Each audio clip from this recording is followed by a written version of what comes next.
നീ എന്തിനാണ് ഈ രാത്രി തന്നെ ഡ്രസ്സൊക്കെ എടുത്ത് വയ്ക്കുന്നത്? നാളെയല്ലേ പോകേണ്ടത്? നിങ്ങളൊന്നും മിണ്ടായിരിക്കും മനുഷ്യ. എനിക്കറിയാം എന്ത് വേണമെന്ന്. പാവന്റെ ചേട്ടൻ എത്ര ദിവസമായി വയ്യാതെ കിടക്കുന്നു. ഒന്ന് ചെന്ന് നോക്കാൻ പോലും പറ്റുന്നില്ല. അതെങ്ങനെയാ? ഇവിടെ ഒരാൾ കൂട്ടിനെ പിടിച്ചാൽ വരില്ലല്ലോ. എന്നാലോ ഉപദേശത്തിനാണെങ്കിൽ ഒരു കുറവുമില്ല. ആ, ഞാൻ വെറുതെ ചോദിച്ചെന്നേ ഉള്ളൂ. അങ്ങ് വിട്ടരെ. ഇതേ മനുഷ്യ, നിങ്ങളോട് ഞാൻ കുറെ ദിവസമായി പറയുന്നത് ആ ആകാശിനെ വിളിച്ചിട്ട് ആ ലോണിന്റെ കാര്യം ഒന്ന് പറയാൻ. ഞാൻ എങ്ങനെ അവനെ വിളിച്ചു പറയടി? അവനൊരു കുടുംബമായിട്ട് താമസിക്കുകയല്ലേ. അവന്റെ കയ്യിൽ കാശൊന്നും കാണത്തില്ല. നിങ്ങൾ എന്തുവാ മനുഷ്യ പറയുന്നത്? 1-2 രൂപയല്ല, 15 ലക്ഷം രൂപയാ നിങ്ങളുടെ കയ്യിലുണ്ടോ അടയ്ക്കാൻ? അന്ന് വീട് വയ്ക്കാൻ വേണ്ടി അവൻ ലോൺ എടുക്കാൻ പോയപ്പോഴേ ഞാൻ പറഞ്ഞില്ലേ നമ്മളിൽ കിടക്കുന്ന ആ കുറച്ച് സ്ഥലം കൊടുക്കാന്ന്. എങ്കിൽ കടം വരുമായിരുന്നോ? നീ ഒരാളാണ് അതിന് സമ്മതിക്കാതിരുന്നത്. എന്തായാലും ഞാൻ ആ സ്ഥലം കൊടുക്കാൻ വിചാരിക്കുന്നു. എന്നിട്ട് നമുക്ക് ആ ലോൺ ക്ലോസ് ചെയ്യാം. അവനെ ബുദ്ധിമുട്ടിക്കണ്ട. അവൻ ലോൺ എടുത്ത് ഈ വീട് വെച്ചെങ്കിലും ഒരൊറ്റ ദിവസമെങ്കിലും അവനെ അവന്റെ പെണ്ണിന് മനസ്സമാധാനത്തോട് ഇവിടെ കഴിയാൻ നീ സമ്മതിച്ചോ? അതുകൊണ്ടല്ലേ അവർ വാടക വീട്ടിൽ കിടക്കുന്നത്. വാടക വീട്ടിൽ പോയി കിടക്കുന്നുണ്ടെങ്കിലേ കണക്കായിപ്പോയി. അച്ചിവാക്കും കേട്ട് തന്തയും തള്ളയും കളഞ്ഞിട്ട് അവൻ പോയതല്ലേ, കിടക്കട്ടെ. പിന്നെ അവൻ എടുത്ത ലോൺ അത് അവനെ കൊണ്ട് തന്നെ ഞാൻ അടപ്പിക്കും. നിങ്ങളായിട്ട് ഇതിൽ ഇടപെടരുത്. പിന്നെ സ്ഥലത്തിന്റെ കാര്യം മേലിൽ ഇവിടെ മിണ്ടിപ്പോരുത്, കേട്ടല്ലോ? ഇനി സ്വന്തം മോനോട് ഇങ്ങനെയൊക്കെ കാണിക്കാൻ നിനക്ക് എങ്ങനെ തോന്നടി? അവനിപ്പോ അവന്റെ ഭാര്യയാണല്ലോ വലുത്. കുറച്ച് അനുഭവിക്കുമ്പോ അമ്മയെന്ന് വിളിച്ച് അവൻ ഈ വീട്ടിൽ തന്നെ കയറി വരും. ഇല്ലെങ്കിൽ ഞാൻ വരുത്തും. നിനക്ക് തോന്നുപോലെ നീ ചെയ്യ്. വിവരമില്ലാത്ത നിന്നോട് ഞാൻ എന്ത് പറയാം? നിങ്ങൾ കിടക്കാൻ നോക്ക്. എനിക്ക് രാവിലെ പോകേണ്ടതാ. ചേട്ടനെയും കണ്ട് ആകാശിന്റെ വീട്ടിൽ പോയി കാര്യവും പറഞ്ഞിട്ട് ഞാൻ തിരിച്ചു വരും.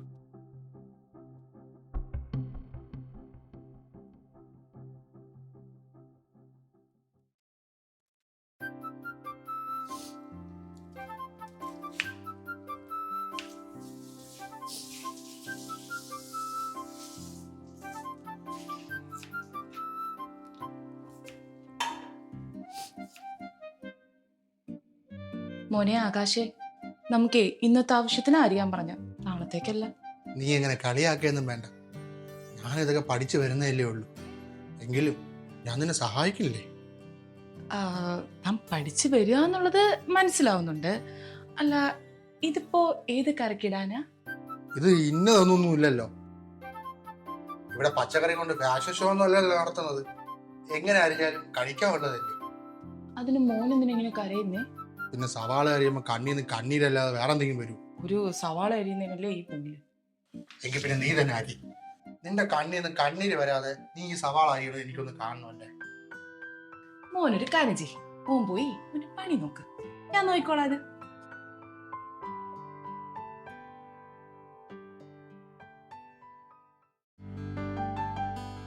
അതെ, അമ്മ വിളിച്ചിട്ടുണ്ടായിരുന്നു.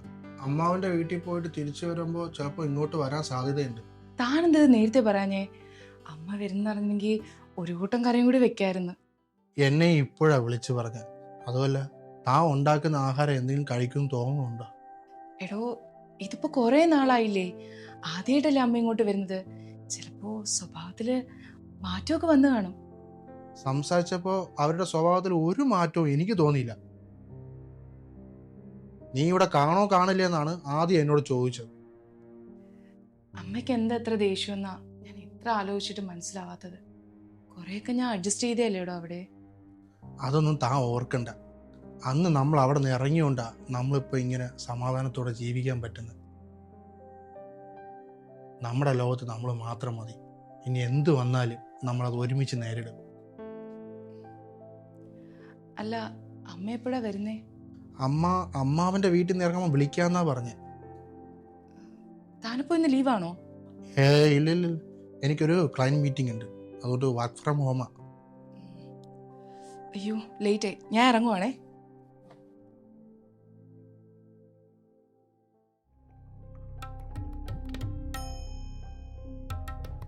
അമ്മ ഇങ്ങനെ എത്തിയോ?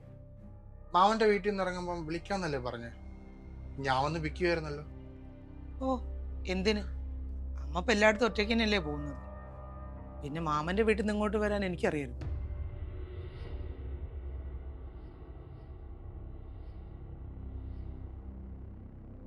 അമ്മ ഇവിടെ ആദ്യമായിട്ടല്ലേ വരുന്നത്. അതുകൊണ്ട് വഴി അറിയില്ല എന്ന് ഞാൻ വിചാരിച്ചു. നിന്റെ സഹധർമ്മിണി ജോലിക്ക് പോയി തുടങ്ങിയോ? അതോ ഭർത്താവിന്റെ കാശ് വെച്ച് അടിച്ചു പൊളിച്ച് ജീവിക്കുകയാണോ? അമ്മയുടെ സ്വഭാവത്തിന് ഒരു മാറ്റവും ഇല്ല അല്ലേ? അവള് ജോലിക്കൊക്കെ പോകുന്നുണ്ട്. അമ്മ എന്തായാലും ഇരിക്കും, ഞാൻ കുടിക്കാൻ എന്തെങ്കിലും എടുക്കാം. എനിക്ക് ഈ വീട്ടിൽ നിന്നൊന്നും വേണ്ട. ഞാൻ വേറൊരു കാര്യം പറയാൻ വേണ്ടിയിട്ട് അങ്ങോട്ട് വന്നത്, അല്ലാതെ നിന്റെ വാടക വീട്ടിൽ നിന്ന് സൽക്കാരം സ്വീകരിക്കാനല്ല. വീടിന് വേണ്ടി ലോൺ എടുത്തത് ഓർമ്മയുണ്ടോ നിനക്ക്? സ്വന്തം അച്ഛനെ അമ്മയെ ബാങ്കുകാർ റോഡിൽ ഇറക്കി നിർത്തുന്നത് നിന്റെ ഭാര്യയെ കാണിക്കാൻ വേണ്ടിയിട്ടാണോ നീ ലോൺ അടയ്ക്കാത്തത്? അമ്മ എന്തിനാ എപ്പോഴും അവളെ ഇങ്ങനെ കുറ്റം പറഞ്ഞുകൊണ്ടിരിക്കണേ? ഞാൻ മനഃപൂർവ്വം അടയ്ക്കാത്തതല്ല, കുറച്ച് പൈസയുടെ ഷോർട്ടേജ് വന്നു. വീട്ടിന്റെ അഡ്വാൻസ്, ചെലവ്, പിന്നെ അവളുടെ അനിയത്തിയുടെ കല്യാണം എല്ലാം കൂടെ ഒരുമിച്ച് വന്നപ്പോൾ ഞാൻ ഒന്ന് ടൈറ്റായി. എത്രയും പെട്ടെന്ന് തന്നെ കാശ് അടയ്ക്കാം. സ്വന്തം അച്ഛനും അമ്മയും കളഞ്ഞിട്ടാ അവൻ അവളുടെ അനിയത്തിയെ കെട്ടിക്കാൻ പോയിരിക്കുന്നത്. ഇപ്പൊ അമ്മയ്ക്ക് എന്താ പ്രശ്നം? എടാ, ബാങ്കിൽ നിന്ന് വിളിച്ചിരുന്നു. വീട് വെക്കാൻ വേണ്ടി 30 ലക്ഷം രൂപ ലോൺ എടുത്തതിൽ 15 ലക്ഷം രൂപ നീ എങ്ങനെയൊക്കെയോ അടച്ചിട്ടുണ്ട്. EMI മുടങ്ങിയതിന്റെ പേരിൽ 15 ലക്ഷവും പലിശയും 3 മാസം കൊണ്ട് ക്ലോസ് ചെയ്യണമെന്നാ ബാങ്കിൽ നിന്ന് വിളിച്ചു പറഞ്ഞിരിക്കുന്നത്. ഇല്ലെങ്കിൽ ആ വീട് ജപ്തി പോ. നീ എങ്ങനെയെങ്കിലും അതൊന്ന് ക്ലോസ് ചെയ്യാൻ നോക്ക്. ഇത്രയും ചെറിയ സമയം കൊണ്ട് ഇത്രയും വലിയ തുക ഞാൻ എവിടെ നിന്നിട്ട് ഉണ്ടാക്കാനാ? അവളുടെ കൂടെ കൂടി ഓരോന്ന് ചെയ്തു കൂട്ടുമ്പോ ആലോചിക്കണായിരുന്നു. നീ ഒരു കാര്യം ചെയ്യും, അവളുടെ സ്വർണ്ണം എടുത്ത് വിൽക്കുകയോ പണയം വെക്കുകയോ ചെയ്തിട്ട് എങ്ങനെയെങ്കിലും ആ ലോൺ അടയ്ക്കാൻ നോക്ക്. അമ്മ എന്തുവാ പറയുന്നേ? അവളുടെ സ്വർണം എടുക്കാനാ? അത് അവളുടെ വീട്ടുകാർ അവർക്ക് വേണ്ടി വാങ്ങിച്ചു കൊടുത്തതല്ലേ? എടാ, പിന്നെ എങ്ങനെ അടയ്ക്കുന്നാ? സ്വർണ്ണമൊക്കെ ഇനിയും കിട്ടും. നീ അവളോട് ചോദിച്ചിട്ട് അത് വിറ്റ് ലോൺ അടയ്ക്കാൻ നോക്ക്. ഇനി ഇതിന്റെ പേരിൽ എന്നെ ഇങ്ങോട്ട് വരുത്തരുത്. ഞാൻ ഇറങ്ങുക. അമ്മ നാളെ പോയ പോരെ? അയ്യോ, വാടക വീട്ടിൽ കിടന്ന എനിക്ക് ഉറക്കം വരില്ല. അതിന് പറ്റിയ ആള് നിന്റെ ഭാര്യ. നീ എത്രയും പെട്ടെന്ന് പൈസ സെറ്റാക്കാൻ നോക്ക്. ഞാൻ ഇറങ്ങുക. മറങ്ങോട്ട്.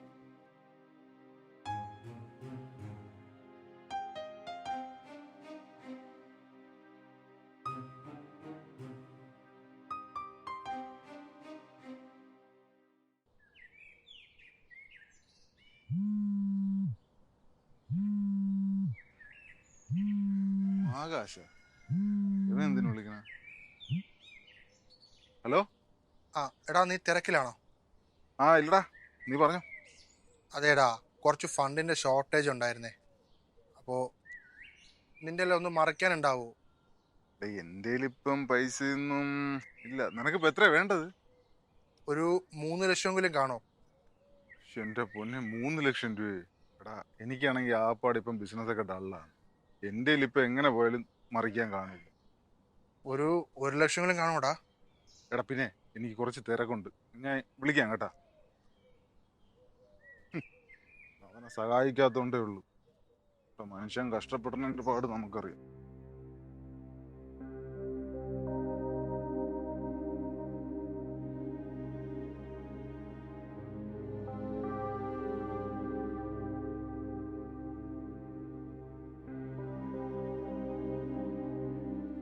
അതെ, അമ്മ വന്നിട്ട് എപ്പം പോയി? എടാ, തന്നോടാ ചോദിച്ചേ. ആ, അമ്മ വന്നിട്ട് എപ്പ പോയെന്ന്. കുറച്ച് കഴിഞ്ഞപ്പോ തന്നെ പോയി. തനിക്കിതെന്താ പറ്റിയേ? വല്ലാണ്ടിരിക്കുന്നു.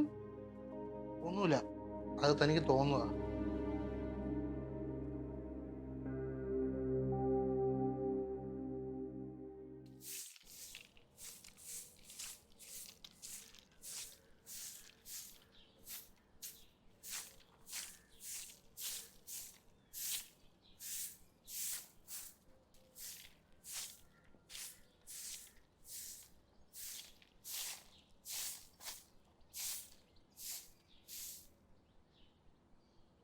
എടോ,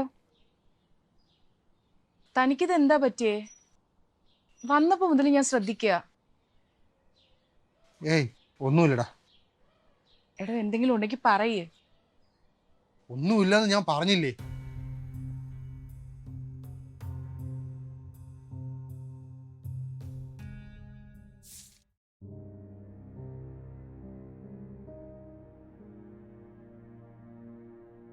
ഡോ, താനെന്തൊന്നും കഴിക്കാതിരിക്കുന്നേ? തനിക്കിഷ്ടമായിട്ടല്ലേ ഇതെല്ലാം മേടിച്ചിട്ട് വന്നത്? അതെ, എന്തെങ്കിലും ഉണ്ടെങ്കിൽ തുറന്ന് പറ.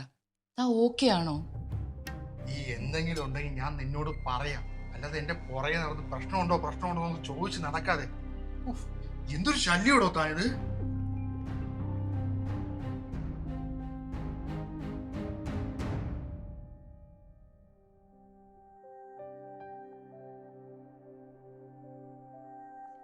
ഞാനൊന്ന് വിളിച്ചിട്ട് വരാമേ.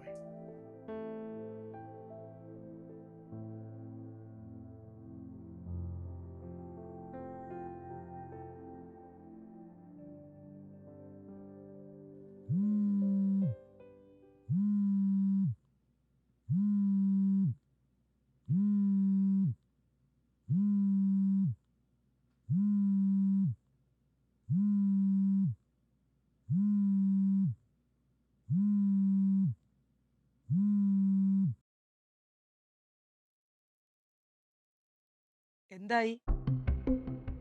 ബാങ്കിൽ നിന്ന് വിളിച്ച കാര്യം നീ അവളോട് പറഞ്ഞായിരുന്നോ? നീ ഇങ്ങനെ മിണ്ടാതിരുന്ന ഉള്ള വീട് കൂടി പോവും. നീ അവളും കൂടി എന്നാച്ചാ ചെയ്. അവസാനം തന്തേനെയും തള്ളേനെയും പെരുവഴിയിലാക്കി നാട്ടുകാരെ കൊണ്ട് പറയിപ്പിക്കരുത്. എനിക്കത്രേ പറയാനുള്ളൂ.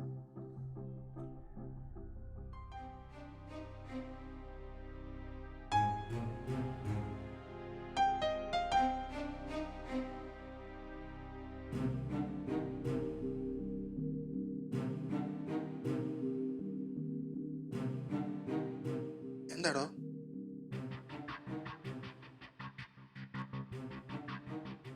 അമ്മ വിളിച്ചിരുന്നു.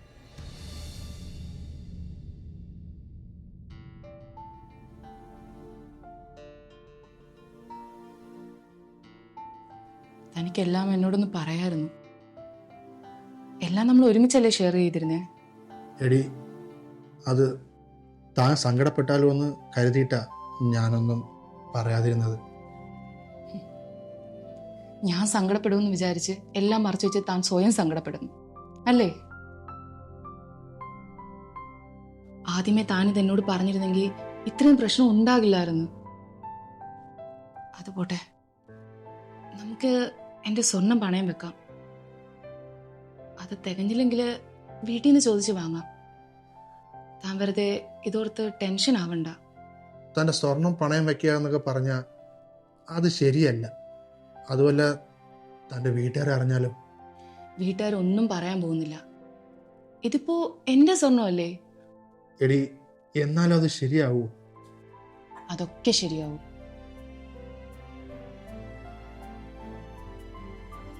പിന്നെ ഇനി എന്തേലും ഉണ്ടേലും വാ തുറന്ന് പറഞ്ഞോണം. അല്ലാണ്ട് ഉള്ളിൽ ഒതുക്കിക്കൊണ്ട് നടന്നിട്ട് എന്നോട് ദേഷ്യപ്പെടാൻ വന്നാലുണ്ടല്ലോ, എന്റെ സ്വഭാവം മാറും.